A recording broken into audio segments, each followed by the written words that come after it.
الحمد لله وكفى وسلام على عباده الذين اصطفى أما بعد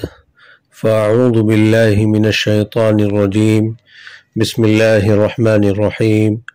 لو كان فيهما آلهة إلا الله لفسدتا فسبحان الله رب العرش عما يصفون صدق اللہ العظیم۔ عزیز سامعین کرام، آج ایک نہایت ہی اہم عنوان کے ساتھ آپ کے درمیان حاضر ہوں۔ یہ عنوان بہت ہی حساس اور بہت ہی ضروری ہے۔ معمولی سی توجہ اگر ہم دیں گے تو اس طرح سے ہمارے اندر اللہ تبارک و تعالیٰ کی وحدانیت، ربوبیت اور الہیت کا یقین پیدا ہو جائے گا جو نکالے نہیں نکلے گا، اور بہت آسانی کے ساتھ۔ تو آج کے درس میں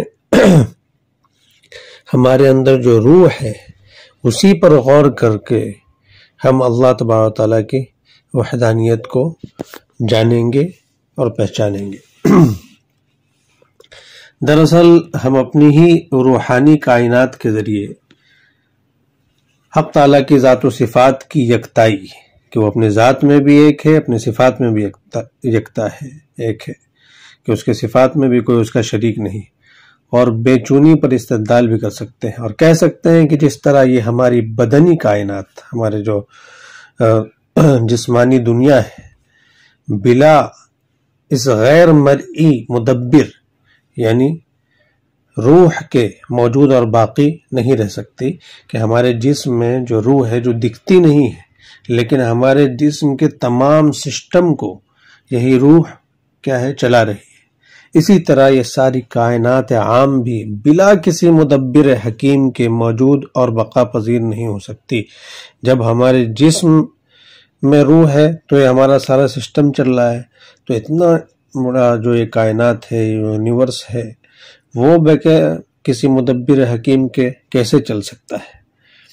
پس روح کی بدولت وجود صانع پر ہمارے ہی اندر سے دلیل نکل آئی، کہ جیسے ہمارے جسم کا نظام جو چل رہا ہے، یہ آواز جو نکل رہی ہے، یہ آنکھ جو دیکھ رہی ہے، یہ کان جو سننے پر قادر ہے، یہ ہاتھ جو چھونے پر قادر ہیں اور چھو کر اور لمس کے ذریعے سے ساری چیزیں دیکھ رہے ہیں، تو اس کے اندر، اس باڈی کے اندر ایک اندیکھی چیز ہے، غیر مرئی چیز ہے، جس کو ہم دیکھ نہیں پا رہے ہیں، لیکن ہم اس کے وجود کا یقین رکھتے ہیں کہ ہمارے اندر روح ہے۔ یہی روح جب نکل جاتی ہے تو یہ جسم، یہ آنکھ وہی آنکھ ہوتی ہے لیکن دیکھنا چھوڑ دیتی ہے، یہ کان سننا چھوڑ دیتے ہیں، یہ ہاتھ حرکت کرنا بند کر دیتے ہیں، اور کچھ ہی دیر میں اس جسم سے بدبو آنے لگتی ہے۔ تو بہرحال، تو جس طریقے سے ہمارا جسم اور اس کے ہر عضو کی کارکردگی روح کے وجود کی دلیل ہے، تو اسی طریقے سے یہ پورا کائنات یہ اللہ تبارک تعالیٰ کے وجود کی دلیل ہے۔ تو جس طرح تدبیر بدن کے لیے ایک ہی روح ضروری ہے، تو تدبیر کائنات کے لیے بھی ایک ہی خدا ضروری ہے۔ جس طرح بدن میں ایک ہی روح تدبیر بدن کر سکتی ہے، اگر دو ہوں تو کائنات بدن، یہ جو ہمارے بدن کی جو دنیا ہے، فاسد ہو جائے، کہ ایک میان میں دو تلوار اور ایک قمیص میں دو انسان نہیں آ سکتے۔ اسی طرح یہ جو کائنات ہے، یہ یونیورس ہے، اس میں ایک ہی واحد قیوم اور قدیر حکیم کی تدبیر کارگر ہو سکتی ہے، ورنہ لو کان فیہما آلہۃ الا اللہ لفسدتا، کہ اگر اس یونیورس میں، اس کائنات میں اللہ کے علاوہ کوئی معبود ہوتا تو یہ آپس میں ٹکرا کر ختم ہو جاتے، ہر ایک اپنی مرضی چلانا چاہتا، اور پھر دنیا کا نظام ہر دن کبھی سورج پورب سے نکلتا، کبھی پچھم سے، کبھی اتر سے، کبھی دکھن سے، کبھی نکلتا ہی نہیں، کبھی رات ہی ختم نہیں ہوتی۔ بہرحال یہ نظام جو منظم انداز میں چل رہا ہے، یہ اس بات کی گواہی دیتا ہے، دلیل ہے کہ ایک ہی خدا ہے جو اس نظام کو چلا رہا ہے۔ تو روح کے طفیل ہماری ہی نفوس میں سے توحید ثانیہ کی دلیل بھی پیدا ہو گئی. خود ہم اپنے جسم پر غور کر کے اس بات کی گواہی دینے والے بن گئے کہ اللہ اس کائنات کا بھی خدا اور رب ایک ہی ہے. دیکھیے جس طرح بدن کے گہرائی میں گھس جانے سے روح کا کوئی کم و کیف کہ روح کتنی بڑی ہے، کس طریقے سے ہے، اس کا رنگ کیا ہے، اس کی سمت کیا ہے، جہت کیا ہے، ڈائریکشن کیا ہے، ہمیں نہیں معلوم. اسی طرح وہ ذات بابرکت بھی بے چوں و بچگوں اور سمت و سماعت سے مبرہ اور رنگ و لون سے منزہ ہے. اس طریقے سے ہم اپنی روح کے بارے میں نہیں بتا سکتے کہ اس کا رنگ کیسا ہے، وہ کدھر ہے، نہیں ہے. تو اسی طریقے سے اللہ تبارک و تعالیٰ بھی جہاد سے پاک ہے، رنگ اور اس کے کلر سے پاک ہے. اسی طریقے سے ہم اس کی اس رنگ برنگی دنیا میں ہر جگہ تو وہ دکھ رہا ہے، درختوں میں دکھ رہا ہے، اس نیلے آسمان میں دکھ رہا ہے، اس زمین میں دکھ رہا ہے، اس پانی کے اندر اس کے ہر خلقت میں اللہ تعالیٰ کیا کر رہا ہے، دکھ رہا ہے. لیکن ذرہ ذرہ جو اس دنیا کا ہے اس میں اللہ تعالیٰ دکھ رہا ہے، لیکن یعنی مگر وہ خود ہر رنگ سے بری اور بالا ہے. لہذا روح کی بدولت اس کی شان تنزیہ و تقدیس بھی ہمارے ہی اندر سے ظاہر ہو رہی ہے. پھر جس طرح روح بدن کے ذرہ ذرہ میں موجود اور بدن کی رگ رگ سے اس کا تعلق وابستہ ہے، مگر تعلقات کی شدت اور ضعف کا یہ تفاوت بھی ناقابل انکار ہے. روح کا تعلق ہمارے جسم پوری باڈی میں سر سے لے کر پیر تک، لیکن اس کا دل سے جو تعلق ہے وہ دماغ سے نہیں ہے. جو دماغ سے ہے وہ کڈنی سے نہیں ہے، وہ پھیپھڑے سے نہیں ہے، اور جو ان سسٹم سے ہے وہ عام جوارح بدن سے نہیں ہے، یعنی ہاتھ اور پاؤں سے نہیں ہے. سب سے گہرا تعلق دل سے ہے، اس کے بعد دماغ سے ہے، اس کے بعد انسان کے اندر جو کڈنی ہے اور اس طریقے سے پھیپھڑا ہے، اور جو دوسرے اعضائے رئیسیہ جن کو کہتے ہیں، جو انسان کے باڈی کے سسٹم کو چلاتے ہیں، تو اس سے جو تعلق ہے. اس کے بعد پھر بدن اور ہاتھ سے اس کا تعلق ہے کہ انسان کا دل ہی کیا ہو جائے، ختم ہو جائے تو پورے انسان ختم ہو جاتا ہے، چاہے اس کے ہاتھ پیر سب کچھ سلامت ہو. لیکن ہاتھ پیر سب کچھ ہے،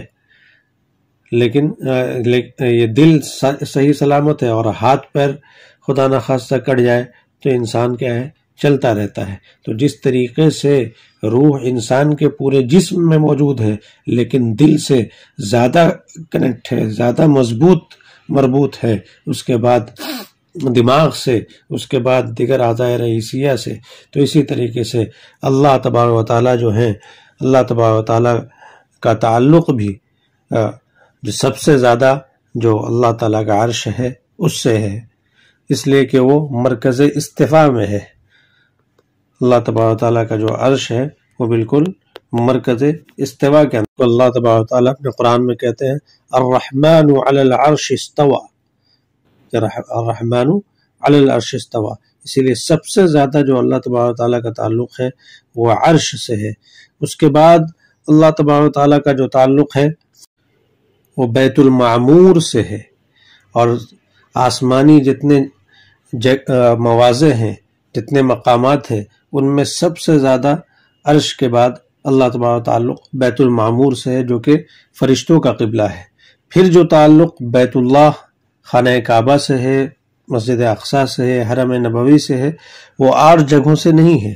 پھر جو تعلق عام مساجد و معابد سے ہے وہ اور مقامات سے نہیں ہے. اس لیے اگر ان پر کوئی توہینی یا جارحانہ اقدام ہو تو روح اعظم کا غضب بھڑک اٹھتا ہے، عالم میں ہیجان اس دنیا میں شروع ہو جاتا ہے، اور دنیا کی زندگی خطرے میں پڑ جاتی ہے. حتیٰ کہ بیت اللہ کی اینٹیں اکھڑ جانے پر بھی اس عام سے زندگی کھینچ لی جائے گی. بس روح کی بدولت ہم پر اللہ کے تعلقات کی نوعیت بھی بالکل صاف صاف ظاہر ہو جاتی ہے. پھر جس طرح ہر شخص اپنی روح کی پکار اور حقانی دعوت کو دل کے کانوں سے بے تکلف سنتا ہے،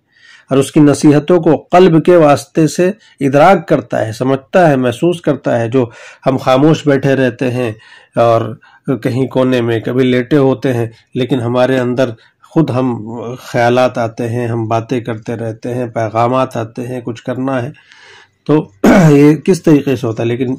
اس میں نہ کوئی آواز ہے نہ کوئی الفاظ ہے، لیکن پھر بھی اس کے کلام میں نہ لفظ ہے نہ آواز کی شان حق تعالیٰ کے کلام کی ہے کہ کلام بھی ہے، اس میں حقائق بھی ہیں، اس میں سما بھی ہے اور اسما بھی ہے، سننا بھی ہے اور سنانا بھی ہے۔ اور مخصوص افراد بنی آدم انبیاء علیہ السلام جو بنی نوع انسان میں مثل قلب کے ہیں، یعنی جو انبیاء جو ہیں تو جیسے انسان کے جسم میں دیگر اعضاء میں دل کو حیثیت حاصل ہے، اسی طریقے سے تمام انسانوں میں جو انبیاء علیہ السلام ہیں ان کو دل کی حیثیت حاصل ہے، تو اسے سنتے بھی ہیں، اور وہاں الفاظ کی حد بندیاں ہیں نہ الفاظ و تلفظ کے قیود۔ سمجھیے کہ ظہور کے بعد مخلوق میں پہنچتے یہ ساری تحدیدات نمایاں ہو جائیں، پس روح کی بدولت ہمیں ذات کے کلام نفسی اور کلام لفظی کا بھی فی الجملہ ادراک ہوا۔ پھر اگر ہم اپنی آنکھ بھی بند کر لیتے ہیں تو پھر آنکھ نے جو نقشہ کھینچ رکھا ہے ہم اس نقشے کو آنکھ بند کر کے بھی دیکھ لیتے ہیں۔ جو آواز ہے ہم کان بند ہونے کے باوجود آواز سنتے نہیں ہیں، لیکن جس آواز ہے وہ ہم محسوس کر لیتے ہیں کہ ابھی اپنے کرتے ہیں، ہماری روح ہم کو فلاں آدمی کی آواز کا بھی ادراک کرا دیتی ہے۔ تو اسی طریقے سے پھر جب ہم آنکھ بند کر کے تصور کے لامحدود عالم میں یہی آدمی ہوتا ہے کسی جگہ پر، اور جہاں جہاں اس دنیا میں گیا ہے بیٹھے بیٹھے وہاں کیا ہو جاتا ہے، پہنچ جاتا ہے۔ جس کی آواز سنی ہے وہ اس کی آواز کو اپنے کانوں میں اسی طریقے سے محسوس، کسی کی چیخ ہے تو اس چیخ کو کبھی سنا ہے تو اس کو محسوس کرتا ہے، حالانکہ نہ آواز روح سے ٹکراتی ہے اور نہ کسی صورت کا رنگ و روغن اور جسم اس کے آس پاس پھٹک سکتا ہے۔ جو لذت ہے، کبھی کسی جگہ اس نے کوئی کھانا کھایا تھا اس کا لذت وہ محسوس کرنے لگتا ہے، ٹھیک اسی طرح وہ ذات بے چوں و چکوں ہر چیز کو سنتی اور دیکھتی ہے، مگر نہ وہاں رنگ روپ اور مادیت کو قرب نصیب ہوتا ہے اور نہ آوازوں کے نغمے ہی اس کی سما سے کھاتے ہیں۔ اللہ تعالیٰ کس طریقے سے سنتے ہیں وہ ہر جگہ موجود ہے، جس طریقے سے ہماری روح ہے کہ جس آواز ہم تصور کر رہے ہیں وہ ہم اس کو سن لے رہے ہیں۔ ہم یہاں بیٹھے بیٹھے کبھی ہم حرم گئے ہیں تو اس کے منظر کو ہم یہیں محسوس کر رہے ہیں، دیکھ رہے ہیں، بس اپنی ہی روح کی بدولت ہمیں اللہ کہ جو سمع بصر ہے اس کے دیکھنے کی جو کیفیت ہے وہ کیا ہو سکتی ہے، ہمارے جیسا اللہ تعالیٰ بھی دیکھتا ہے سنتا ہے لیکن وہ ہماری طرح نہیں۔ تو جس طریقے سے روح ہمیں دیکھی ہوئی چیز کو مطلب ہمارے منظر کے سامنے لے آتی ہے، سنی ہوئی چیز کو ہمارے منظر کے سامنے لے آتی ہے، تو یہی بے کیفی اور بے چونی کا بھی ایک گنا اندازہ ہمیں ہوا کہ اللہ تبارک و تعالیٰ کس طریقے سے سنتے ہوں گے، کس طریقے سے دیکھتے ہوں گے۔ اسی طرح جب ہم اس پر نظر کریں کہ بدن کی حیات تو روح کی زندگی سے قائم ہے، یعنی جو جسم ہے جب تک روح ہے تب تک یہ بدن ہے، مگر روح کے لیے کسی اور روح کی حاجت نہیں۔ یہ جو روح ہے انسان کے اندر، اب اس روح کو زندگی دینے کے لیے کوئی اور روح کی ضرورت نہیں، وہ خود اپنے ہی معدن حیات کی ایک موج ہے۔ تو ہمیں اندازہ ہوتا ہے کہ عالموں کی زندگی تو ذات بابرکت، یعنی جو پوری دنیا ہے ایک عالم دنیا ہے، عالم ارواح ہے، عالم برزخ ہے، اسی طریقے سے جو یونیورس ہیں مختلف کہ حیات سے قائم ہے، یہ بھی اللہ تبارک تعالیٰ کی ذات بابرکت کی حیات سے قائم ہے، اور خود اس کی حیات کے لیے کسی اور ذات کی حاجت نہیں، بلکہ وہ اپنی ذاتی حیثیت سے ہے اور زندہ ہے جس میں کوئی فرق نہیں آ سکتا۔ اور اس طرح ہم پر اللہ کی صفت حیات کے ذاتی اور خانہ زاد ہونے کا اندازہ بھی اپنے ہی اندر سے ہو گیا۔ بہرحال روح کو ذات بابرکت سے مناسبتیں ہی نہیں بلکہ فی الجملہ مماثلتیں حاصل ہے، جس سے حق تعالیٰ کے لامحدود کمالات کی مثالیں ہمارے نفوس میں پہنچ گئیں اور ہم اپنے اندر ہی سب کچھ عیاناً دیکھنے پر قادر ہو گئے۔ اس لیے روح کی اس سے زیادہ جامع تعریف اور کچھ نہیں ہو سکتی کہ جب انہوں نے روح کے بارے میں سوال کیا وَيَسْأَلُونَكَ عَنِ الرُّوحِ تو قرآن کریم نے کہا قُلِ الرُّوحُ مِنْ أَمْرِ رَبِّي وَمَا أُوتِيتُم مِّنَ الْعِلْمِ إِلَّا قَلِيلًا، کہ روح تو میرے رب کا حکم ہے اور تمہیں جو علم دی گئی وہ بہت معمولی ہے، اس کے ذریعے سے تم نہیں سمجھ سکتے ہو، وحی کے بغیر تم کسی چیز کو نہیں سمجھ سکتے ہو۔ غرض روح اس ساری بات سے ایک لطیفہ ربانی ثابت ہو جاتی ہے، اور جسم محض ایک کثیفہ ظلماتی، یعنی روح جو ہے یہ ہوا سے بھی زیادہ لطیف اور منور شے ہے، اور جو ہمارا جسم ہے یہ ایک کثیف، یعنی جس کو محسوس کیا جا سکتا ہے، پکڑا جا سکتا ہے، اور یہ ایک ظلماتی چیز ہے۔ لیکن جبکہ یہ بدنی عناصر جو عالم خلق کی چیزیں ہیں اس روح سے تھوڑی سی مناسبت اور واجبی سا لگاؤ پیدا کر کے ایسے مضبوط ہو سکتی ہے کہ ساری دنیا ان کی طاقت پر ناچنے لگتی ہے، تو خود روح جو عالم امر کی چیز ہے، وہ عالم خلق کی چیز نہیں ہے، وہ عالم امر کی چیز ہے، اور اس کی مناسبت مع اللہ بلکہ مماثلت کی گہرائیوں کی کوئی حد نہیں ہے۔ اسی کو اللہ تعالیٰ کہتے ہیں سنریہم آیاتنا فی الآفاق وفی انفسہم حتی یتبین لہم انہ الحق اولم یکف بربک انہ علی کل شیء قدیر۔ ہم ان قریب ان کو اپنی نشانیاں ان کے گرد و نواح میں دکھائیں گے، آزو بازو میں دکھائیں گے، قرب و جوار میں دکھائیں گے، اور خود ان کی ذات میں بھی، یہاں تک کہ ان پر ظاہر ہو جائے گا کہ وہ حق ہے۔ تو خود ہم اپنے زندگی میں اپنے انفس کے اندر، اپنے روح کے اندر اس کے سسٹم کو ہم کیا کریں، سمجھیں، اس پر کیا غور کریں، تو یہ اللہ تبارک تعالیٰ کی وحدانیت، اس کی ربوبیت اور اس کی یعنی ہر چیز میں اس کی کار فرمائی، اس کی طاقت کا ہمیں کیا ہوگا، مشاہدہ ہوگا۔ اور جو ہمارے ذہن میں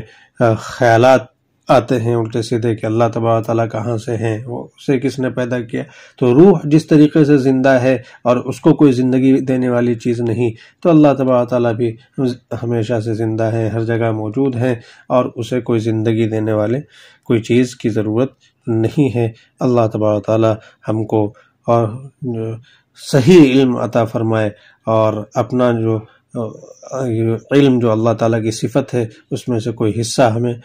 کچھ حصہ ہمیں عطا کر دے، اس لیے کہ اللہ تعالیٰ نے صاف کہا ہے کہ وَمَا أُوتِيتُم مِّنَ الْعِلْمِ إِلَّا قَلِيلًا۔ تو ہم اپنے ناقص علم کے ذریعے سے اللہ تعالیٰ کو نہیں سمجھ سکتے۔ ہاں، اللہ تبارک تعالیٰ نے جو کہا ہے کہ تم خود اپنے انفس میں غور کرو، تو اللہ تبارک تعالیٰ نے وحی کے ذریعے سے جو بتایا ہے کہ کس طریقے سے ہمیں اللہ کی معرفت حاصل ہوگی، پہچان حاصل ہوگی، تو ہم وحی کو ہی اپنا مرکز بنائیں، وحی جو بولتی ہے اس پر 100% ہم کیا کریں، یقین کریں، تو خود ہماری عقل بھی شہادت دے گی، اور وحی کے ہر چیز کو اور اس کے ہر ایک دعوے کو ہماری عقل بھی اس کو قبول کرے گی۔ اللہ تبارک تعالیٰ اپنی وحدانیت پر ہمیں قائم رکھے، اپنی ربوبیت سے ہمیں جوڑے رکھے، اور اس کو حق الیقین کی طرح ہمارے دلوں میں بیٹھا دے۔ سبحان اللہ و بحمدہ، سبحانک اللہم و بحمدک، ونشہد ان لا الہ الا انت، نستغفرک ونتوب الیک۔